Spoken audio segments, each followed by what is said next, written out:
Hello বন্ধুরা, আমার জীবনে এমন সময় ছিল যখন মনে হতো হয়তো আমি কোনোদিন সফল হব না।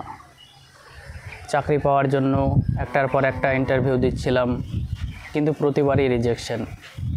একবার না, দুইবার না, বারবার ব্যর্থতা। অ্যাসেসমেন্ট ক্লিয়ার করতে পারছিলাম না, এমসিকিউ রাউন্ডে বাদ, কখনো টেকনিক্যাল ইন্টারভিউতে আটকে যাচ্ছি। প্রতিবার নতুন করে পড়া, নতুন করে প্রস্তুতি, কিন্তু ফলাফল একই। We regret to inform you. এই মেলটাই যেন জীবন হয়ে গিয়েছিল। মাঝে মাঝে মনে হতো আমার দ্বারা হয়তো হবে না। নিজেকে দোষ দিতাম, কাঁদতাম, ভেঙে পড়তাম, কিন্তু একটা জিনিস ছাড়েনি, সেটা হলো চেষ্টা।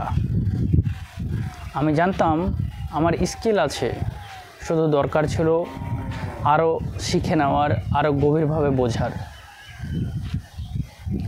প্রতিবার রিজেকশন থেকে আমি শিখেছি কোন প্রশ্নে আটকে গিয়েছি, কিভাবে উত্তর দিলে ভালো হতো, কিভাবে নিজেকে প্রেজেন্ট করলে প্রভাব পড়তো। আমি শুধু চেষ্টা করিনি, আমি চেষ্টা করেছি স্মার্টভাবে। একসময় আমি শুধু পড়তাম, পরে বুঝলাম শেখার পাশাপাশি প্র্যাকটিস দরকার।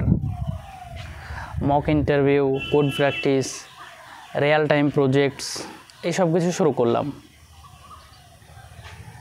শেষমেশ একদিন সেই মেলটা এলো, congratulation, we are pleased to inform you. হ্যাঁ, আমি সফল হয়েছি, অনেক দেরি করে, কিন্তু সঠিক সময়। বন্ধুরা, সফলতা একদিনে আসে না।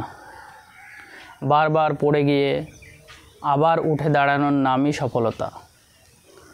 আপনি যদি এখনও চেষ্টা করে যাচ্ছেন, যদি এখনও লড়াই করছেন, জানবেন আপনি হেরে যাননি।